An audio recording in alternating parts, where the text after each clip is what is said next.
Élu. Ce que je partage ici n'est ni une prophétie ni une parole destinée à inquiéter.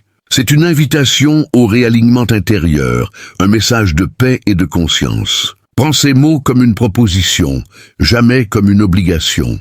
Garde ce qui résonne en toi et laisse le reste sans pression, sans crainte. Ici, il n'est pas question de prédire ou de diagnostiquer quoi que ce soit, mais d'évoquer l'équilibre de l'âme, l'écoute intérieure et la reconnexion à ce qui nourrit profondément. Ce message ne cherche pas à alarmer, mais à accompagner, dans le respect de ton rythme et de ton libre arbitre.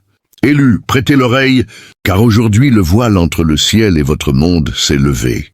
Ce n'est ni un hasard, ni un simple murmure. Ce que vous êtes sur le point de percevoir est un appel, un souffle céleste qui traverse votre essence pour révéler une vérité que votre cœur sait déjà. Les cieux ont interrompu votre quotidien, non pour juger, mais pour protéger ce qui en vous est précieux et sacré. Chaque jour, vous portez un fardeau invisible.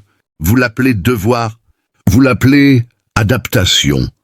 Mais le divin le nomme usure de l'âme. Cette tension silencieuse qui contracte vos épaules et étreint votre cœur. Cette anxiété que vous avalez pour préserver autrui. Ces douleurs que vous dissimulez derrière un sourire. Tout cela n'est pas ignoré. Les anges observent, les astres se penchent et le Créateur voit. Ce que vous croyez maîtriser est en réalité un feu lent, une corrosion intérieure qui grignote votre vitalité et votre sérénité. Imaginez un arbre majestueux, enraciné depuis des siècles. Si on retire doucement l'eau qui le nourrit, si on l'expose au vent sans protection, il ne s'effondre pas immédiatement, mais ses feuilles se fanent, ses branches s'alourdissent, et sa sève se retire peu à peu. Vous êtes cet arbre élu. Le divin est l'eau et le soleil. Lorsque votre force s'épuise, ce n'est pas par punition, mais parce qu'il désire rétablir l'équilibre avant que la tempête ne brise vos branches. Les perturbations que vous vivez dépassent l'évidence, et elles ne se limitent pas au corps. Elles infiltrent vos émotions, vos souvenirs, vos décisions. Vous avez intégré la souffrance comme norme, et l'âme ressent cette normalité comme une lourde chaîne. Mais il est temps que cette chaîne se transforme en lien sacré, non pour vous retenir, mais pour vous élever. Le Créateur n'est pas courroucé, il est attentif. Inquiet que ce qui vous est essentiel s'érode lentement. Je m'appelle Jean-Michel, humble serviteur du Très-Haut. Il fut un temps où, comme tant d'élus, j'avais sacralisé mon épuisement. Je portais fièrement mes fardeaux comme une preuve de fidélité. Je confondais l'absence de repos avec la sainteté. Et je croyais que muser jusqu'à la corde honorait Dieu. J'avançais, le cœur serré, le corps lourd, persuadé que c'était là ma croix à porter sans jamais la déposer. Mais un jour, au bord du gouffre invisible, alors que je ne voyais plus la lumière au bout du tunnel, Dieu s'est souvenu de moi. Il n'a pas attendu que je m'effondre complètement. Il est intervenu avec une tendresse ferme, comme un père qui arrache son enfant à un feu qu'il ne voit pas encore. Il m'a montré que ce que je prenais pour de la dévotion n'était qu'une prison dorée, et il m'a invité à lâcher prise. Aujourd'hui, je vis cette plénitude intérieure que j'avais oubliée. Un alignement doux avec le plan divin où la force ne vient plus de moi seul, mais de lui qui renouvelle jour après jour. Mes bien-aimés élus qui regardez cette vidéo en ce moment, sachez-le, si Dieu est venu me chercher au milieu de ma fatigue sanctifiée, il viendra aussi pour vous. Il n'est jamais en retard. Il arrive toujours au moment précis où votre âme a le plus besoin de sa délivrance. Faites-lui confiance. Il se souvient de vous, il vous voit, et il désire vous ramener, non pas à une vie de survie héroïque, mais à une vie abondante, légère et véritablement sainte. Amen. Élu, votre présence ici, votre écoute attentive, votre ouverture intérieure, tout concourt à ce que l'abîme soit évité. Ce n'est pas l'approbation des autres qui importe, c'est votre prise de conscience. Quand votre essence intérieure vibre, c'est que la vérité touche une part primordiale en vous, une mémoire plus ancienne que votre raison. Le divin parle, non avec fracas mais avec précision.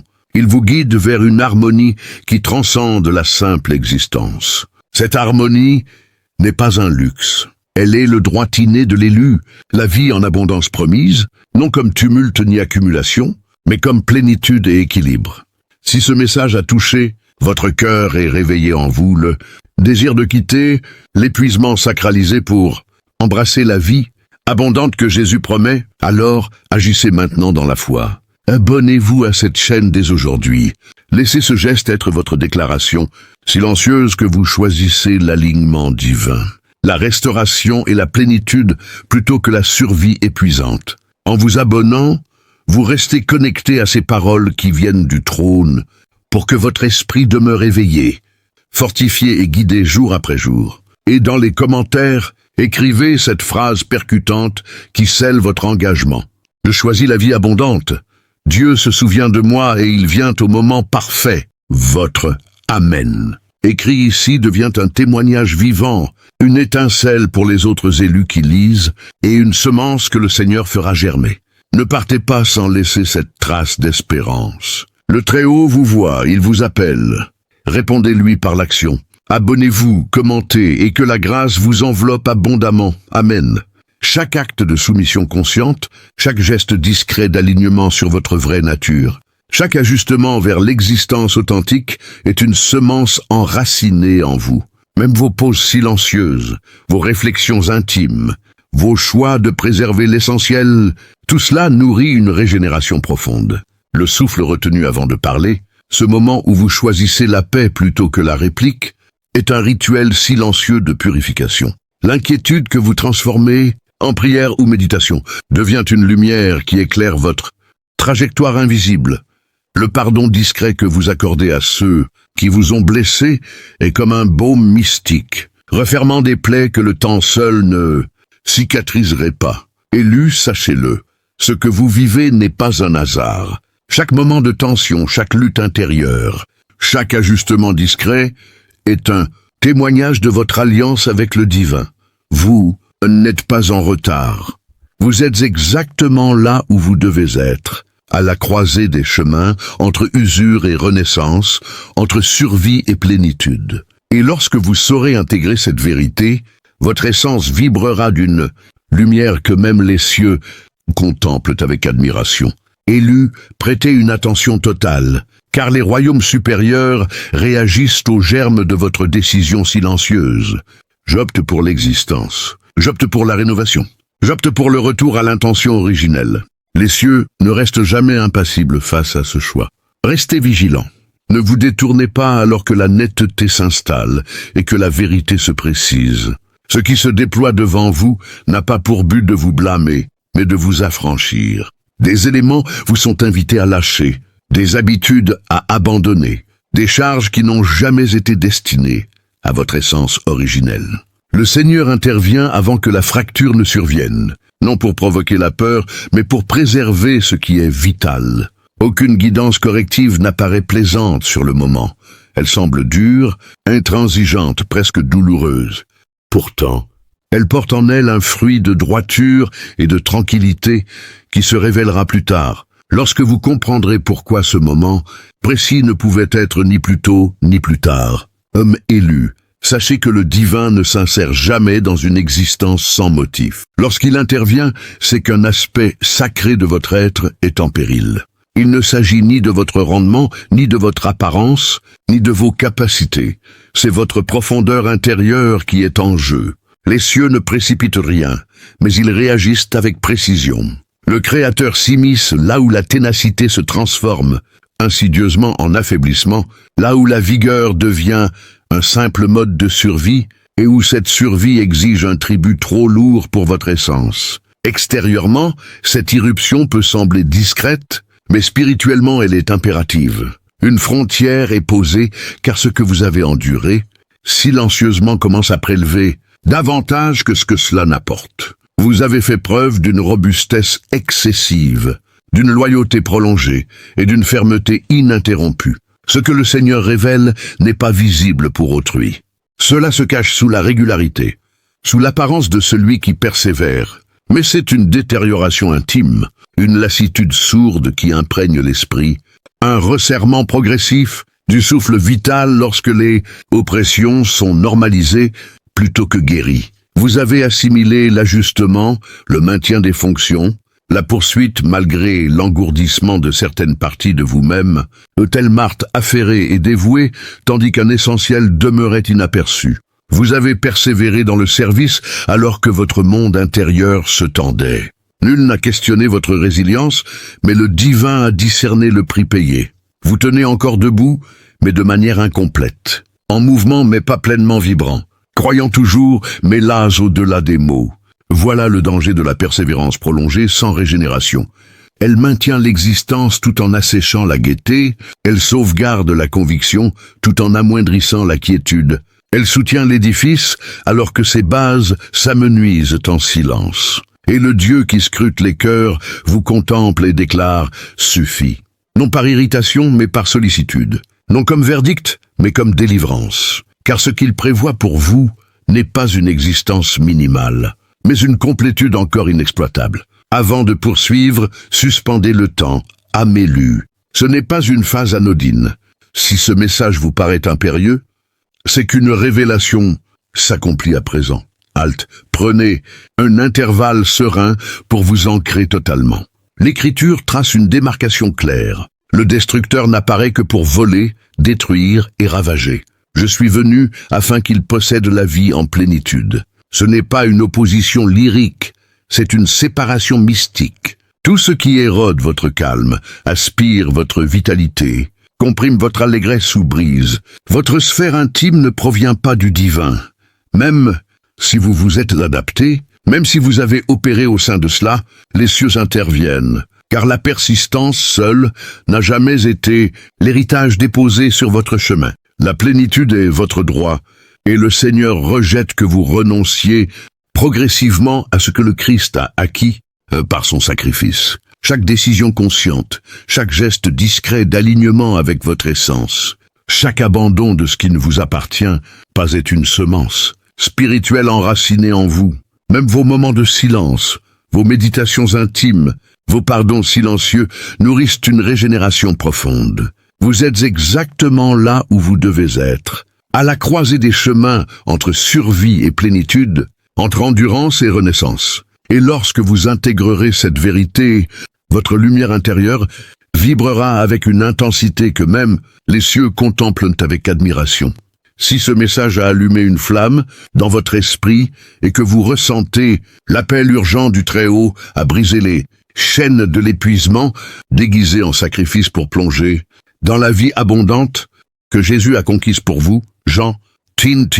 Alors réagissez dans l'instant avec audace spirituelle. Abonnez-vous immédiatement à cette chaîne. Transformez ce simple geste en un cri de guerre silencieux, en une affirmation puissante que vous choisissez la restauration divine, la force renouvelée et l'alignement total avec le plan du roi des rois, plutôt que la survie usante. En vous abonnant, vous ouvrez la porte à un flux continu de ces paroles célestes qui gardent en votre esprit vigilant, fortifié et prêt à recevoir ce que le ciel réserve pour vous. Et dans les commentaires, gravez ce code sacré, 444, suivi de cette déclaration explosive qui cloue votre victoire et enflamme les autres. 404. Dieu me protège, il me guide et il transforme mon épuisement en abondance maintenant. Chers élus qui êtes devant cette vidéo en cet instant précis, restez jusqu'à la toute fin. Ce qui arrive dans les dernières minutes est une révélation brûlante, une effusion d'onction ciblée que le Saint-Esprit veut déverser sur vous aujourd'hui même. Ne quittez pas l'écran. Votre esprit le perçoit déjà. Le meilleur, le plus puissant, est réservé pour ceux qui persistent jusqu'au bout. Le Très-Haut vous contemple, il vous appelle par votre nom. Répondez-lui avec feu. Abonnez-vous, commentez 444 plus la phrase et tenez bon jusqu'à la fin. Que la gloire, la protection et la paix infinie du Tout-Puissant vous submergent abondamment. Élus, prêtez l'oreille et saisissez la profondeur de ce message, car l'existence abondante n'implique ni agitation perpétuelle, ni production infinie, mais une respiration de l'âme, une ouverture spirituelle, une énergie qui régénère plutôt qu'elle n'épuise. Lorsque le Créateur s'interpose, c'est qu'un sacré est rongé par un habituel, qu'un élément de votre essence est lentement consumé par ce qui semblait naturel, acceptable, voire nécessaire. Vous n'avez pas été libéré pour subsister sur des réserves minimales, ni convoqué à supporter une réalité confinée et oppressante. L'adversaire use de la ruse la plus subtile. Il n'installe pas de catastrophes abruptes, mais un affaiblissement insidieux, des routines qui minent doucement votre vitalité tout en vous, convainquant que telle est la norme. La ruine ne surgit pas toujours en tumulte. Parfois, elle se part d'impératifs, de fidélité, d'obligations stériles.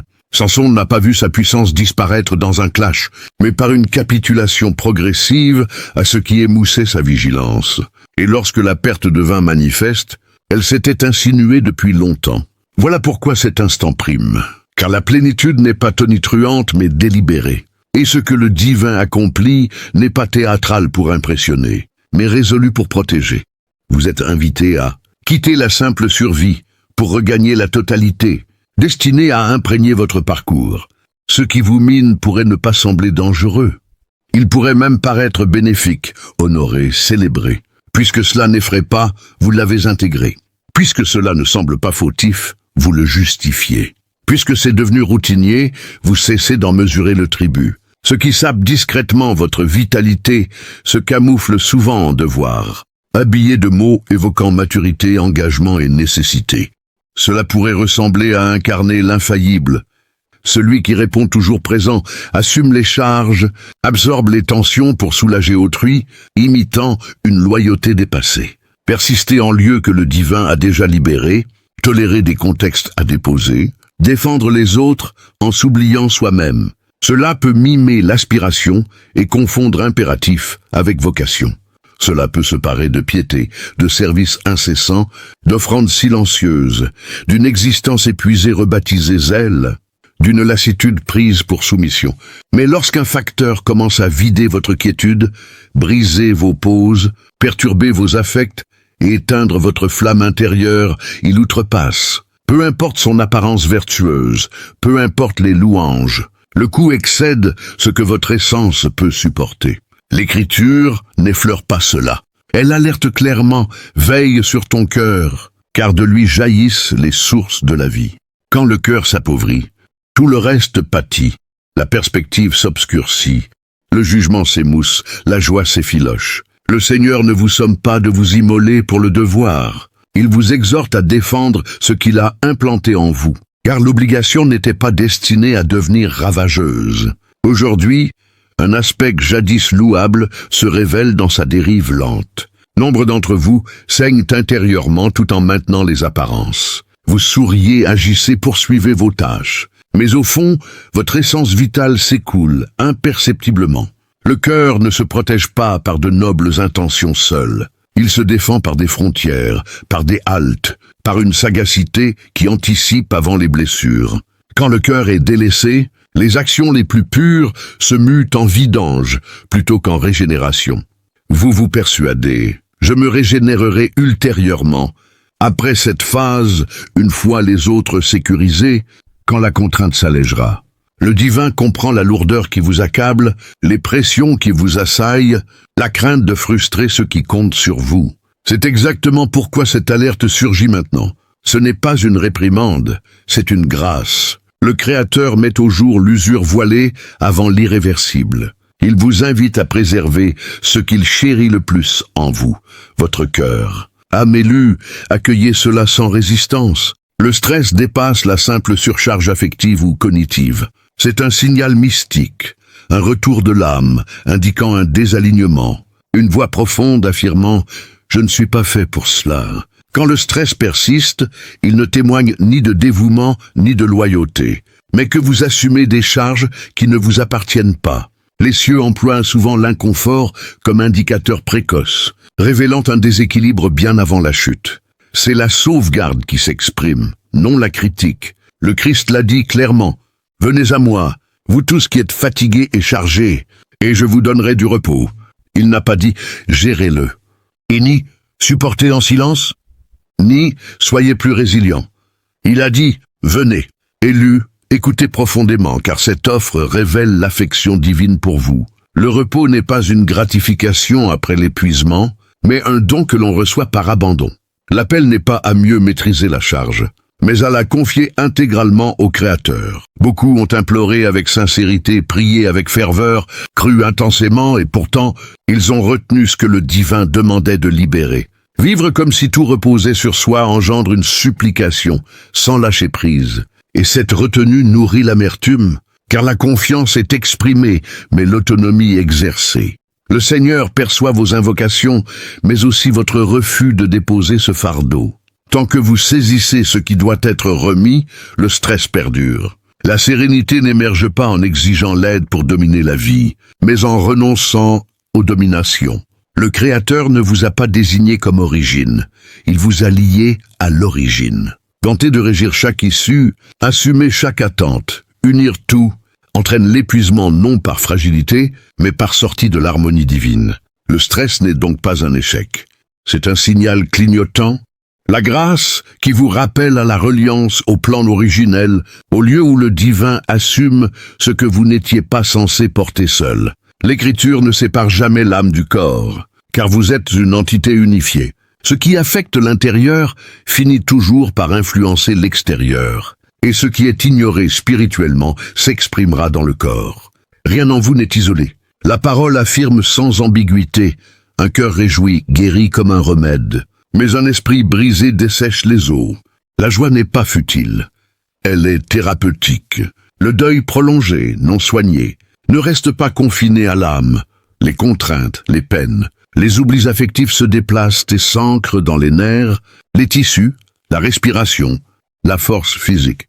Le divin saisit cette liaison et ne traite pas les effets sans toucher aux causes. Certains affrontent non une affection soudaine, mais un appauvrissement progressif, des années de charges affectives non soulagées, des tensions jamais apaisées, des devoirs croissants pendant que l'intérieur s'amoindrit. Tel Élie sous l'arbrisseau, loyal mais vidé, vous avez avancé au-delà du viable jusqu'à ce que votre énergie révèle ce que l'âme retenait. L'appauvrissement n'est pas soudain.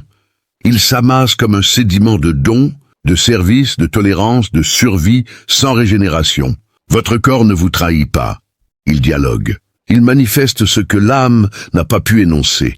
Les pleurs retenus, les pauses différées, les tourments solitaires. La débilité corporelle devient l'idiome d'une âme muette. Le Seigneur clarifie cela.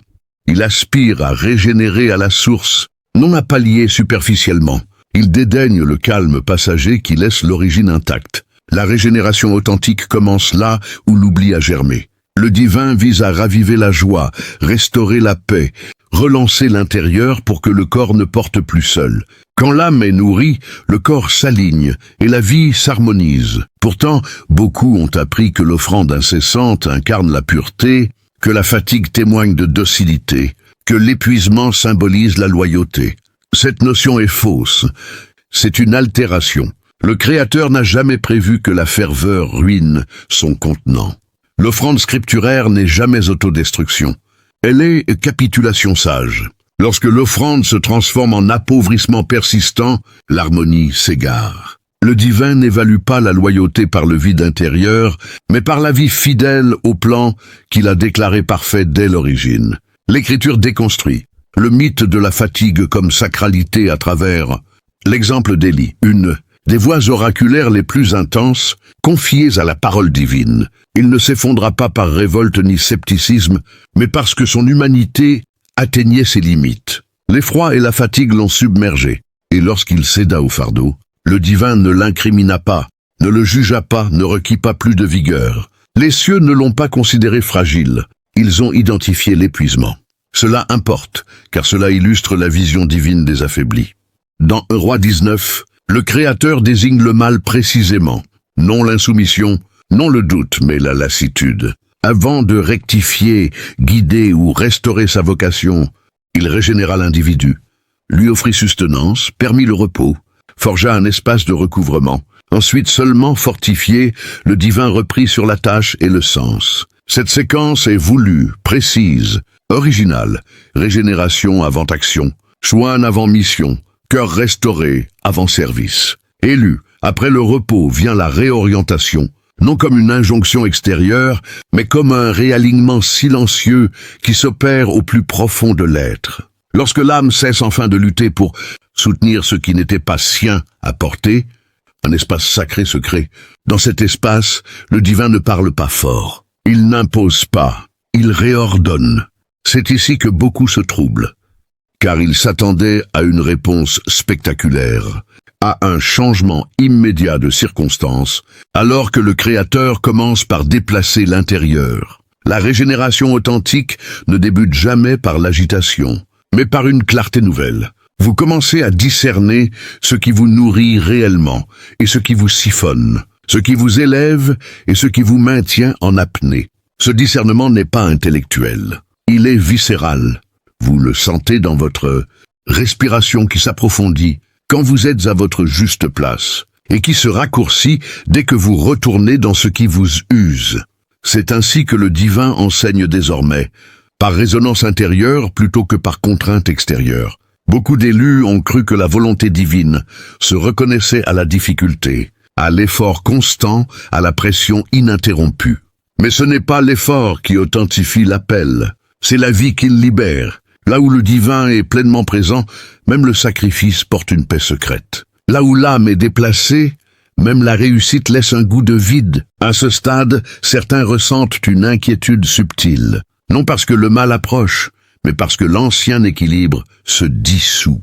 Ce que vous avez longtemps toléré commence à perdre son emprise. Les obligations qui se nourrissaient de votre silence deviennent inconfortables. Les attentes construites sur votre endurance se fissurent. Et cela peut créer un malaise, car vous n'êtes plus celui ou celle qui absorbe tout sans broncher. Le divin ne retire pas votre force, il retire ce qui abusait de votre force. C'est une différence capitale. Vous n'êtes pas en train de devenir plus faible, vous devenez plus juste, plus aligné, plus vrai. Et la vérité, lorsqu'elle s'installe, dérange toujours ce qui prospérait sur le déséquilibre. Il arrive alors que le Seigneur vous invite à ralentir là où vous accélériez par habitude, à vous retirer là où vous restiez par loyauté, à vous taire là où vous expliquiez sans cesse.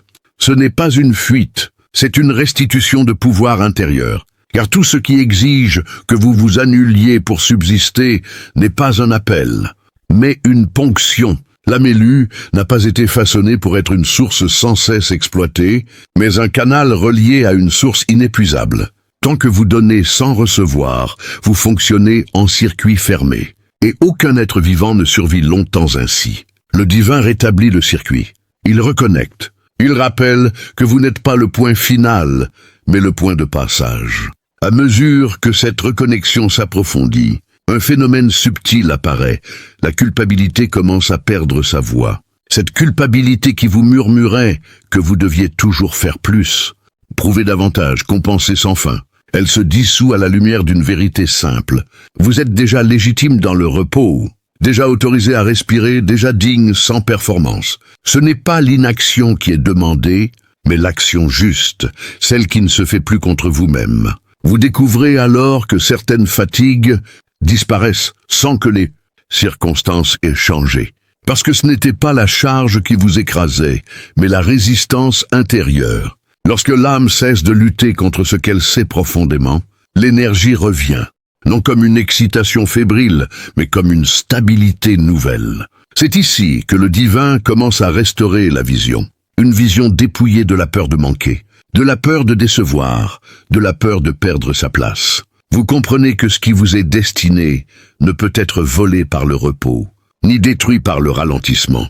Ce qui est réellement aligné avec votre appel vous attendra, et ce qui exige votre épuisement pour continuer n'était jamais destiné à durer. Cette compréhension marque un tournant, car désormais, vous ne mesurez plus votre valeur à votre utilité, mais à votre fidélité intérieure. Vous cessez de vous demander « Que dois-je encore supporter ?» et commencez à demander « Qu'est-ce qui me rend vivant sans me détruire ?» Alors, lentement, très lentement, la joie recommence à circuler. Pas une euphorie bruyante, mais une joie calme, enracinée, qui ne dépend pas de l'approbation ni du résultat immédiat. Une joie qui cohabite avec la responsabilité sans être étouffée par elle. Une joie qui devient boussole. Et le divin confirme, là où la joie renaît sans fuite ni excès, il est à l'œuvre. Ce n'est pas une récompense future, c'est un signe présent. Élu, cette phase que vous traversez n'est pas une parenthèse. C'est une réinitialisation sacrée. Vous n'êtes pas mis à l'écart, vous êtes recalibré. Non pour faire moins par peur, mais pour faire juste par vérité. Le monde n'a pas besoin de votre épuisement. Il a besoin de votre clarté. Il n'a pas besoin de votre sacrifice aveugle, mais de votre présence entière. Et cette présence ne peut naître que là où le cœur est gardé, nourri et respecté. Si ces mots résonnent, si quelque chose en vous se sent reconnu, ce n'est pas un hasard, c'est que votre âme se souvient. Restez attentifs, ne retournez pas trop vite dans l'ancien rythme. Laissez cette compréhension s'enraciner. Et si vous souhaitez continuer ce chemin avec d'autres élus, recevoir d'autres messages de réalignement, de restauration et de vérité intérieure, abonnez-vous maintenant. Ce n'est pas un simple geste numérique, c'est un engagement envers votre clarté. Et si ce message a touché votre cœur, écrivez 888 en commentaire. Ce nombre est un signe d'alignement, de renaissance et de continuité. Que ceux qui reconnaissent cet appel se reconnaissent entre eux. Chers élus, guerriers de lumière qui avaient tenu bon jusqu'ici, écoutez ce conseil final, le plus puissant que je puisse vous livrer de tout mon être, forgé dans le creuset de mes propres épreuves. Je suis Jean-Michel, humble serviteur du Très-Haut, et je vous parle non pas depuis un piédestal, mais depuis les cendres d'une vie que j'avais moi-même transformée en autel d'épuisement. Pendant des années, j'ai cru que mon identité en Christ se mesurait à la quantité de fardeau que je pouvais porter sans fléchir. Nuits blanches en prière pour les autres, service incessant, oui permanence à des appels qui n'étaient de plus les miens, tout cela sous le masque d'une croix à porter. Mon corps hurlait, mon âme s'asphyxiait, mais je persistais, pensant que m'arrêter serait trahir Dieu. J'étais devenu l'archétype du serviteur brûlé vif, sur l'autel de sa propre fidélité. Puis, au fond du gouffre, quand les larmes n'avaient plus la force de couler, quand la Bible elle-même semblait muette, le Seigneur n'a pas attendu que je me relève seul. Il est descendu lui-même, pas avec un sermon, pas avec une nouvelle liste de devoirs. Il est venu comme un vent doux après la tempête, et il m'a murmuré, « Mon fils, ce n'est pas ta force que je veux, c'est ton abandon. Pose ce que tu n'as jamais été appelé à porter. Viens, repose-toi sur ma poitrine. La vie abondante n'est pas une récompense pour les plus épuisés. C'est mon cadeau pour ceux qui osent me faire confiance au lieu de me remplacer. Ce jour-là, j'ai lâché, vraiment lâché. J'ai annulé des engagements que je pensais sacrés. J'ai dit non, sans culpabilité. J'ai dormi des heures sans alarme. J'ai pleuré sans honte. Et surtout, j'ai laissé le Saint-Esprit me guider au lieu de me guider moi-même. Et miracle après miracle, la joie est revenue. Pas comme un sentiment fugace, mais comme une source jaillissante. Ma force s'est multipliée, mon discernement s'est aiguisé, mes relations ont fleuri, et surtout, j'ai redécouvert que servir Dieu n'est pas s'user jusqu'à la corde, mais rayonner de sa vie qui coule en moi. Voici donc mon conseil le plus brûlant, celui que je vis chaque jour et que je vous transmets comme un feu sacré. Arrêtez de sanctifier votre épuisement. C'est une idole déguisée. Le vrai sacrifice que Dieu désire, c'est votre confiance radicale. Confiez-lui vos limites, vos non, vos silences, vos repos. Et quand vous ferez cela, vous verrez, il ne vous laissera pas vide. Il vous remplira d'une abondance qui déborde, qui guérit, qui libère les autres, sans vous détruire. Car la vie abondante commence exactement là où votre force humaine s'arrête, et où sa grâce prend le relais. Élu, si vous sentez votre cœur battre plus fort en lisant ces lignes, c'est lui qui vous parle. Ne repoussez plus son invitation. Aujourd'hui est le jour de votre délivrance. Laissez-le vous relever, vous restaurer, vous propulser dans la plénitude qu'il a toujours rêvé pour vous. Que le feu du Saint-Esprit consume en vous tout faux sacrifice et allume la vraie vie abondante. Amen et Amen. Tu sais maintenant, marche dans la lumière divine.